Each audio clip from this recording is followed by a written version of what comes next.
Well, Joseph, it's so great to connect today. You've had such a massive impact on so many people and companies, so I'm so excited for the opportunity to chat with you today. Good to be with you, Nate.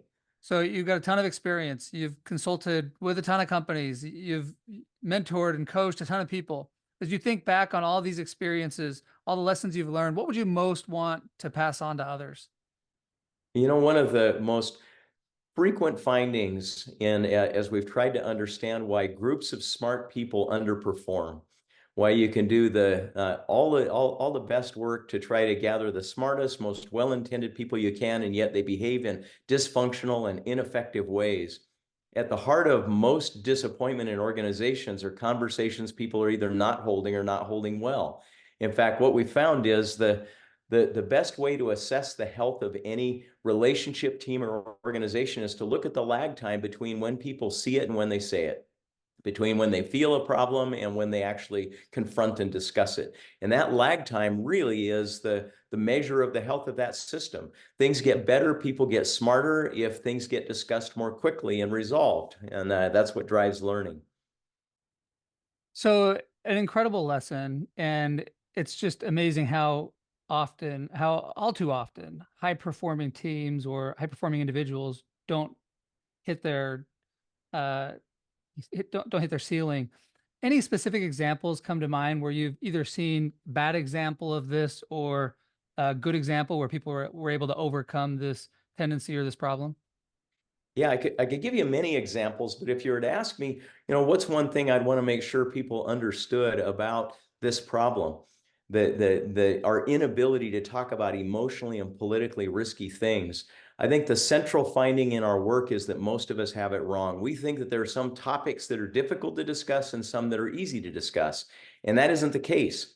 It turns out you can talk with almost anyone about almost anything if you can create enough safety that really it's not about the content of the issue, it's about the intent that people perceive that you're coming from. If they feel safe with you, that your motives are appropriate, then they'll let you say almost anything you need. And if you want, I'd be happy to share a story that really drove that home to me. Yeah, absolutely. I'd been studying this and literally following people around, trying to watch them in these emotionally and politically charged situations, and how some people in particular were able to handle them so magnificently. But this finding really came home to me after a personal trip that I took to Bangladesh. So I was there doing some research, and I got to the airport to come home and was anxious to get back to a more familiar environment, and been kind of a hectic trip, and Dhaka is kind of a noisy place. And so I was ready for something a little bit more comforting and familiar. When I got to the airport, I was 2 hours early and there was a long line for check-in. I got a little bit nervous because that 2 hours can get burnt up fast. About 45 minutes into my wait in line, I'm still only halfway there. And now I'm starting to fidget. About that time, a woman came and cut in line about 5 people up in front of me. And I was kind of bugged about this because that guy, man, that might make the difference. I got to get through security and customs and all of that. And so I'm stepping out of line about to address this with her when the guy she cuts in line in front of explodes. He screams at the back of her head, "You get out of line." And she turns and looks at him and says, "I will not." And he says, "You get out of line right now, or I'll push you out of line." She says, "You won't dare." And she turns back around and doesn't face him. Well, he's now getting fuming and spitting and all of that, and he starts to get ready to push her out of line. He gets her luggage cart and starts to push on it. She gets to the other side and starts to push on it. Pretty soon it's escalating. He then lets go of the cart so it slides down. She starts to stagger to the ground and fall. He picks his fist up and starts to swing it to hit her. Now, Wow. again, I'm probably only 8 feet from the action here, and I'm nervous and anxious about getting to my flight, but I thought I got nothing better to do, so I think I'll get involved. I leapt in the moment right between him and her. And in that instant, I had the element of surprise. And so he stepped back. But pretty soon he sized me up as not particularly physically intimidating. And he doubled up his fists. His face turned purple. His eyes bugged out of his head. And he started to step in to hit me. Now, this was one of those moments that we'd been studying for all of these years, these moments where something emotionally and politically charged is going on. And in that moment, I thought to myself, this is a very crucial conversation. I mean, in that instance, you've got seconds to try to do something, or else that fist is going to launch and I'm going to be leveled to the floor. Well, the first thing I said to him was, she cut in line in front of you and she cut in line in front of me too. That's not okay. I said, you're trying to get to your flight. I'm trying to get to my flight. And she's doing something that's going to make you a little bit late. That's unacceptable. I'm going to help. I'm going to help solve the problem. Literally instantly, his hands dropped to his side. And then I said to him, I can get somebody from the airport over here. We'll figure out how to get you to your flight, how to get me to my flight, and we'll be able to solve the problem. His eyes go back into his head. His face turns back to a normal color. In that instant, he literally physically transformed. Now, the question is, did I take him off the hook? Did I not hold him accountable? The next thing I said to him is, but sir, I can't step out of line until I have your word you're not going to hit her. Yeah. You had your fist up like you were going to strike this woman, and that's not okay. In that moment, he did something that I would have never predicted, given that where he was emotionally just seconds before was so aggressive. He put his hands down, he put his face in his hands, and he said, I'm sorry. He said, I'm sorry, I lost it. And he tried to make eye contact with the woman. He said, please forgive me. This is not who I am. In that moment, he moved from aggression to apology literally in seconds. And it was striking to me that anybody could make that kind of transition. And the reason he did it was not because I did anything particularly astute. It's because he felt safe with me. I don't know that how I addressed or confronted the problem was particularly brilliant. But what I learned in that moment is that you can confront problems, you can confront people, you can address things honestly if people feel safe enough with you. And all I did in that moment was help him know I cared about him and the problem, and then I respected him as a human being. Those are the two elements of psychological safety that literally open us up to be able to hear most anything others want to say.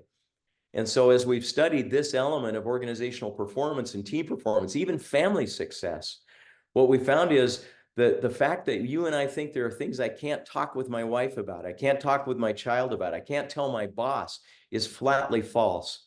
The predictor of success or failure in these moments is not the riskiness of the issue, it's whether or not people feel safe hearing what we've got to say.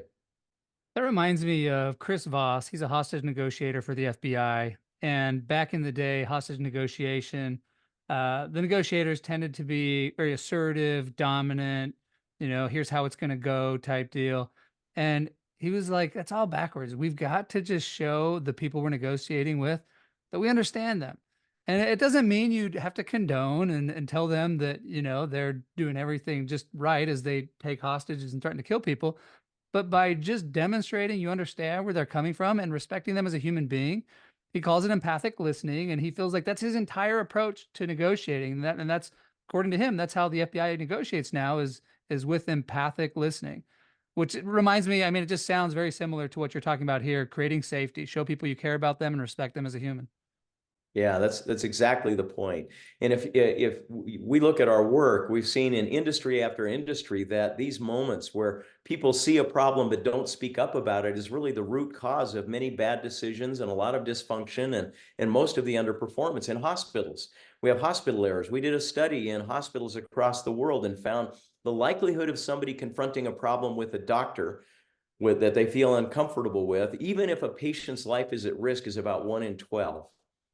And Wow. so 11 out of 12 times, the nurse is fretting and fuming and stewing, but not saying things, not bringing things up, not addressing this problem. And that's true in industry after industry, that if we don't have the collective intelligence expressed in these emotionally and politically risky moments of the people that are part of the team, then disasters happen, underperformance occurs. And so the good news about all of this, just as you said from Chris Voss, is that what people believe in that moment is emotionally and politically risky is far less so than we imagine, provided we learn to create that sense of respect and mutual purpose.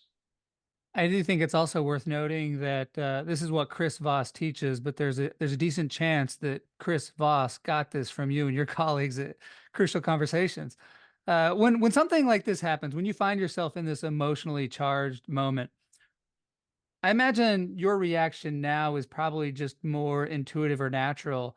But for somebody who's just trying to adopt this perspective, would you encourage them to just think of it as like a two-step process? Show them I care about the problem, show them I respect them as a human. Like how would you advise somebody who's just trying to apply this for maybe the first time? Well, the first, at least in terms of how I address another person, there are two variables to manage: truth and love. And the problem is we tend to trade them off against each other. The love piece is the psychological safety, just that they feel respected as a human being and that I care about their interests, problems, and concerns. I care about mine too, but I also at least am interested in what's important to them. When people feel that, then the second variable comes into play, and that's truth.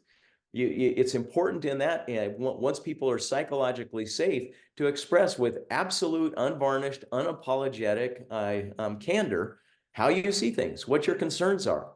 There are better and worse ways of expressing that, but the key is not to understate it. It's not about sugarcoating or apologizing. If you think somebody's work is absolutely shoddy and unacceptable, at the end of that conversation, they need to know that you believe their work is unacceptable and shoddy. But they also need to know that you care about their interests, problems, and concerns, and you care about and respect them. If you can manage those two things, if you can walk and chew gum, then you can get through these moments far more often than we think. To hear you describe it, it's just so obvious. Just show them you love them and speak the truth. Show them you Mm. care about their interests, their concerns, and then talk about the truth. But there's so many topics that for many of us, politics, religion, money, that we're just taught, we can't talk about those things. And then maybe social media has created an environment where people don't take that approach of love and they just speak their own truth without trying to take anybody else's perspective. And so it seems that so much of our culture has created this negative cycle uh, that just kind of feeds on itself. I think you're right, and I think one of the problems that that's created for us is it's fed stories in our mind about the other side of the conversation, the person on the other side of the topic, and it's those stories that escalate our emotions, that cause us to come in with self-righteousness or a vindictive approach or judgment about the other person. And if those stories aren't fixed before we open our mouth, the stories will drive the conversation. To the degree I see you as a villain and me as a victim, that I see me as right and you as wrong when I enter that conversation, that will color and will shape the entire conversation. And so that story is the first internal work I have to manage before I even start the conversation. We call that mastering our story, and learning to recognize some of those attributions or assessments we've made and address and re-articulate those is a critical part of preparing for these conversations. It reminds me of one of my most favorite quotes I heard years ago. The idea was something along the lines of assume people's best of intentions consistent with the facts. Hmm. And just by being charitable with people and giving them the best possible interpretation certainly can help us with these stories. Uh, well, Joseph, I can imagine this was pretty tough to limit you to just one lesson because you made a career of providing such great advice and coaching to so many people. I just really appreciate this. You've given such a simple framework that I know people can use and apply. And so I'm really grateful that you would take the time to come on the podcast and share this wisdom with me and the listener. So thank you so much. Happy to do it. And if it blesses others' lives as it has mine, the quality of every relationship in my life has benefited from what I've been able to study and learn from people who actually do this well.